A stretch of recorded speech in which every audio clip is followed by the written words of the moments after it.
제목을 따라합니다. 너희를 택한 이유. 오늘 본문은 우리가 어떻게 주님과 나무와 가지라는 관계를 맺게 되었는가, 어떻게 이 놀라운 관계가 이루어졌는가, 여기에 대한 설명입니다. 그 놀라운 이유가 뭐냐? 16절 상반절 다 같이 합니다. 너희가 나를 택한 것이 아니요 내가 너희를 택하여 세웠나니. 여러분, 누가 누구를 선택한 거죠? 네, 우리가 주님을 선택한 게 아닙니다. 주님이 우리를 선택하신 것입니다. 내가 남보다 자격 있고 잘나서가 절대로 아닙니다. 오직 선택하신 그분의 뜻에 따라 우리가 선택을 받은 것입니다. 이것이 은혜인 줄로 믿습니다. 아마 내가 예수님을 선택했다면 불안하죠. 그리고 또 실수도 많이 할 것이고, 그러나 예수님이 나를 선택했다는 겁니다. 너는 내 거다라고 선택을 한 것입니다. 이것이 은혜이고, 그래서 안심할 수 있는 줄로 믿습니다. 자, 그러면 예수님이 우리를 왜 자기 것으로 선택을 하셨는가? 여기에 대해서 세 가지 이유를 설명합니다. 자, 첫째로 사랑했기 때문에 선택했다는 것입니다. 9절 말씀 다 같이 합니다. 아버지께서 나를 사랑하신 것 같이 나도 너희를 사랑하였으니 나의 사랑 안에 거하라. 이 9절 말씀을 자세히 보면 여기에는 사랑의 질서가 등장합니다. 사랑의 질서가 세 가지로 나타납니다. 제1단계는 아버지 하나님이 아들 예수 그리스도를 사랑하는 겁니다. 제2단계는 그 아들 예수께서 제자들을 사랑하시는 겁니다. 제3단계는 제자들이 그 사랑을 받아 서로를 사랑하라는 겁니다. 이게 사랑의 질서입니다. 여러분, 사랑은 절대로 아래에서 위로 올라가는 게 아닙니다. 사랑의 방향성은 철저히 위에서 아래로 내려오는 것입니다. 우리가 명심할 것은 사랑이 우리에게서 시작한다고 하는 그런 착각에서 빨리 벗어나야 한다는 것입니다. 사랑은 어디서 시작합니까? 하나님에게서 시작하는 거예요. 사랑의 시초는 하나님인 거예요. 우리가 사랑할 수 있는 것도 하나님의 사랑을 받았기 때문에 사랑할 수가 있는 거예요. 그러므로 우리가 사랑을 받았다면 그 사랑의 시초는 하나님이고, 그래서 우리는 하나님으로부터 사랑을 받은 것이고, 그것이 사실이라면 우리는 어떻게 해야 되느냐? 이제는 서로 사랑해야 된다는 거예요. 서로 사랑하고 서로 베풀고 섬기고 나누면서 살아야 한다는 것입니다. 이것이 바로 사랑의 질서가 나타나는 것입니다. 자, 그렇다면 나는 이 위로부터 내려오는 사랑에 대하여 어떻게 응답할 것인가? 이 사랑에 대한 응답이 계명을 지키는 것입니다. 뭐라고요? 계명을 지키는 것. 10절 말씀을 읽어봅시다. 시작. 내가 아버지의 계명을 지켜 그의 사랑 안에 거하는 것 같이 너희도 내 계명을 지키면 내 사랑 안에 거하리라. 예수님은 아버지의 계명을 다 지켰어요. 그래서 아버지의 사랑 안에 거했다는 거예요. 사랑이 물결치는 삶을 살았다는 거예요. 뭐 했기 때문에? 아버지의 사랑에 대한 계명을 지켰기 때문에. 아니, 예수님이 언제 아버지의 계명을 다 지켰습니까? 여러분, 우리가 요한복음을 통해서 배웠잖아요. 예수님의 모든 마음의 중심은 하나님 아버지를 향하여 있었고, 아버지께서 하시는 말씀을 그대로 말씀하셨고, 아버지께서 보여주시는 일을 그대로 행하셨습니다. 그러니까 하나님이 예수님께 사랑으로 보여주신 모든 것에 그대로 응답한 것을 계명을 지켰다, 이렇게 표현하고 있는 것입니다. 그러므로 계명이란 우리가 억지로 지켜야 할 규칙이 아니라 하나님 사랑에 대한 반응으로 나타나는 게 계명을 지켰다는 것입니다. 어느 교회 여성교회 회장님이 여성교회 회원들 때문에 너무 힘들어가지고 목사님께 찾아와서 이렇게 말했대요. 목사님, 저 더러워서 여성교회 회장 못 해먹겠어요 하고 사표를 냈다고 합니다. 그러자 목사님께서 회장님에게 여성교회 회장 직분은 내가 세운 것이 아니라 하나님께서 주신 것입니다.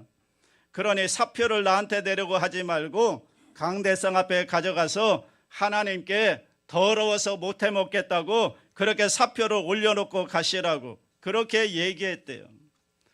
그랬더니 회장님이 진짜로 사표를 가지고 십자가 앞으로 강대상 앞에 갔는데, 그런데 도저히 하나님께 더러워서 못해 먹겠다고 그런 말이 안 나오더라는 거예요.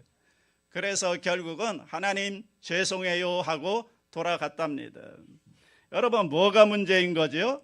문제는 상황이 아니라 사랑에 있었던 겁니다. 하나님을 향한 사랑에 금이 가져 모든 것이 힘들어졌던 것입니다. 여러분, 어떤 문제든지 하나님을 뜨겁게 사랑하면 여러분 이겨내질 못할 문제가 없는 겁니다.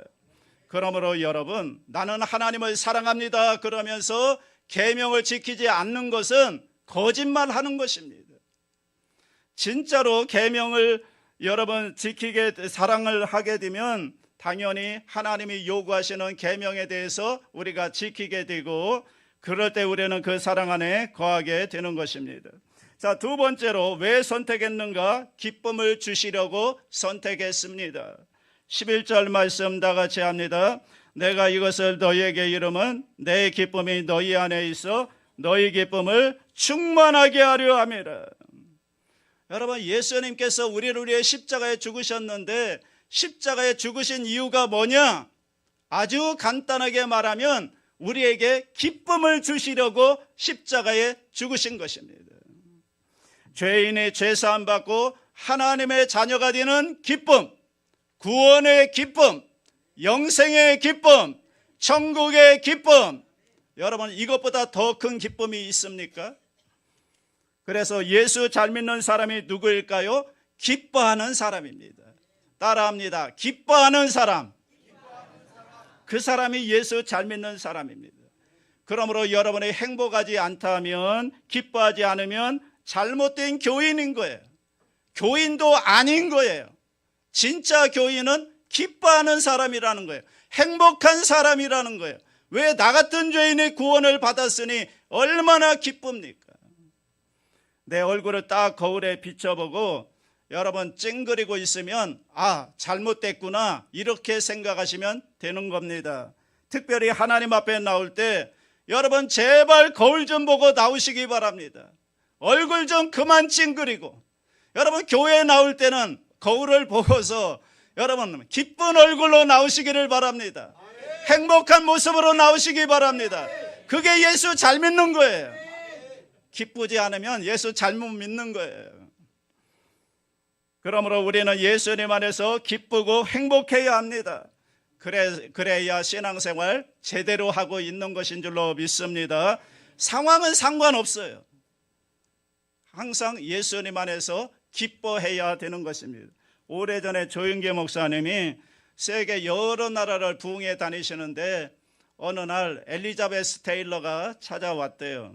그 여자를 딱 보는 순간에 깜짝 놀랐답니다. 세상에 이렇게 예쁜 여자가 다 있나?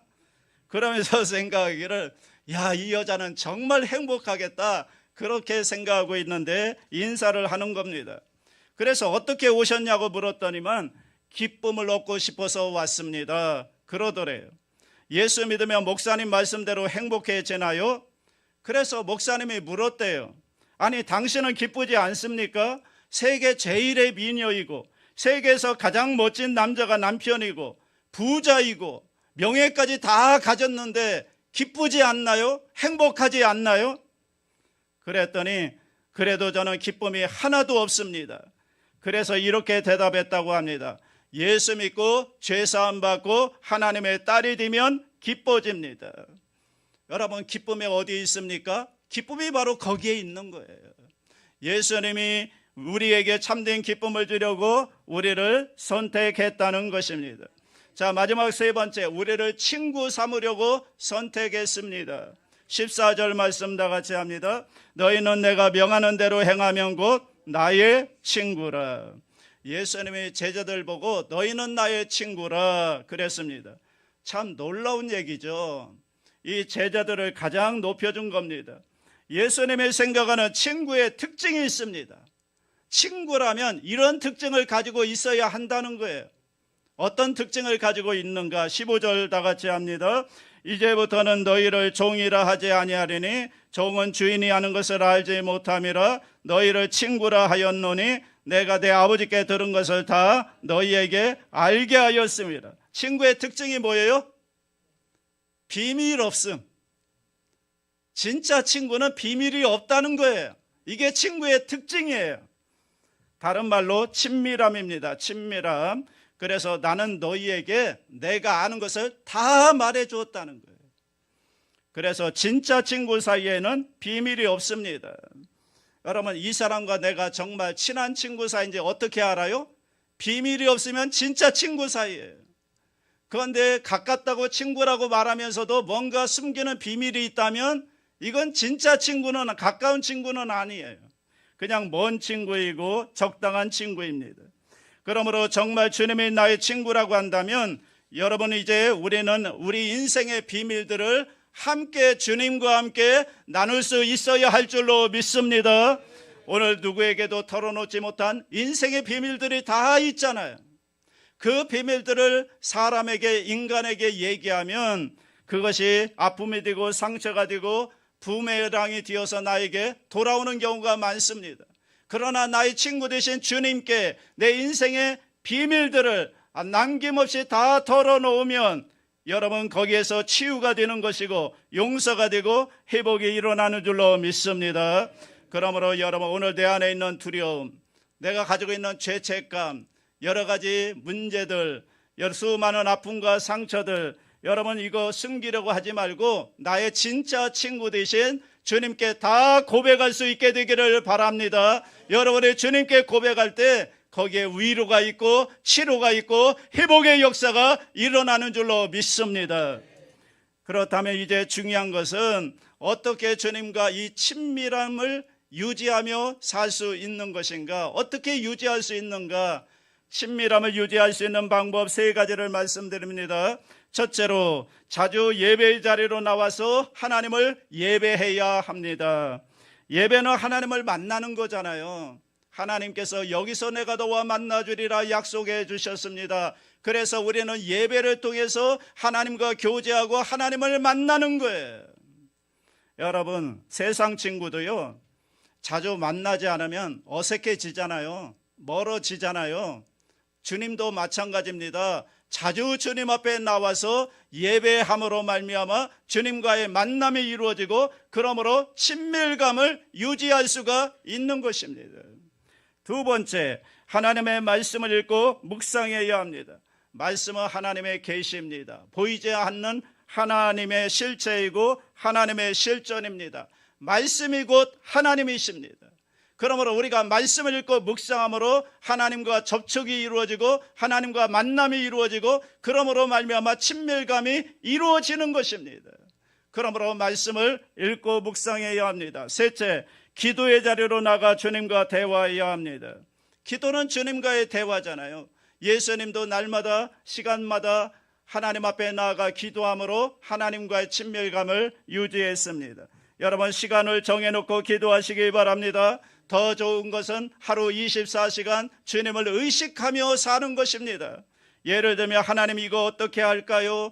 하나님 이거 괜찮으세요? 하나님 이 선택에 마음에 드세요? 이런 대화가 바로 쉬지 않는 기도이고 주님과의 친밀함을 유지하는 비결인 줄로 믿습니다. 이처럼 예배와 말씀과 기도를 통해서 주님과 친밀함을 유지하고 우리의 마음은 하나님으로 꽉 차게 되는 것입니다. 옛날 평양에 치봉성 목사님이라는 분이 계셨습니다. 최권능 목사님 아시죠? 최권능 목사님. 예수 천당 하면서 복음을 전했던 목사님으로 유명합니다. 이 목사님은 신사참배를 거부하다가 경찰서에 끌려가서 심한 고문을 당했습니다. 매를 맞고 또 맞는 상황 속에서도 매를 맞을 때마다 최 목사님은 매를 맞을 때마다 예수 천당, 매를 때릴 때마다 예수 천당 이렇게 외쳤다고 합니다. 이를 보다 못한 일본 순사가 비웃듯이 말합니다. 너는 매를 맞으면 아이고 아파 그런 소리를 내지 어떻게 예수 천당 하고 매를 맞냐? 그때 최 목사님이 아주 유명한 대답을 합니다. 내 몸에는 예수가 꽉 차 있어서 움직일 때마다 예수가 삐져나오니 듣기 싫으면 때리지 말아라. 농담 속에 얼마나 깊은 진담이 들어있는지 모릅니다. 그만큼 예수가 꽉 차 있다는 거예요. 의식 속에 또는 무의식 속에까지도 예수로 꽉 차 있기 때문에 매를 가지고 때릴 때마다 예수 천당이 튀어나온다는 거예요. 그러니까 그만 듣기 싫으면 때리지 말라는 거예요. 그렇게 되면 하나님과의 친밀함을 느끼게 되는 것이죠. 자, 그렇다면 이제 마지막으로 주님과 친밀해지면 어떤 유익이 있는가, 어떤 복이 있는가, 많겠지만 한 가지만 예를 들겠습니다. 여러분 모나미 볼펜 아시죠? 여러분 혹시 모나미라는 말의 뜻을 알고 계십니까? 모나미는 프랑스어인데 몬은 나의라는 뜻이고 아미는 친구라는 뜻입니다. 그래서 모나미는 곧 나의 친구라는 의미를 가지고 있습니다. 이 모나미의 창업자가 바로 송삼석 회장님이신데 그는 그 이름을 지으면서 단순히 그냥 제품 이름을 붙인 것이 아니라 마음속에 이런 신앙의 고백을 가지고 그 이름을 붙였다는 것입니다. 나의 진짜 친구는 하나님이 아니시겠는가? 하나님이 나의 친구가 되어주신다면 153의 풍성한 수확이 풍성한 결실이 내 인생 가운데 나타날 것이다. 그래서 모나미라는 이름에는 나의 친구 예수님이라는 신앙적 의미가 담겨 있다는 것입니다. 우리가 알다시피 그는 많은 사업을 시도했는데 번번이 다 실패를 했다고 합니다. 그리고 나서 인생의 최초로 승리를 경험하고 성공을 거둔 것이 바로 모나미 153 볼펜이었다고 합니다.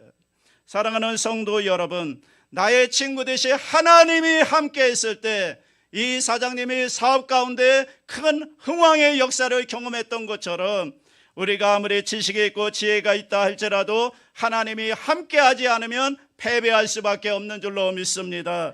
그런데 하나님이 나의 친구가 되어주시고 그 하나님이 나와 함께 하신다면 여러분 모든 일에 흥하게 되는 역사가 나타날 줄로 믿습니다. 하나님과의 친밀한 관계, 하나님이 나의 친구가 되어주는 관계라면 그 싸움은 백전백승 아니겠습니까? 나의 친구 되신 주님과 함께 여러분 사업도 하시고 직장도 다니시면 여러분 삶 가운데 놀랍게 흥왕케 되는 축복의 역사가 임하게 될 줄로 믿습니다. 이 은혜가 함께 하시기를 주의 이름으로 축원합니다.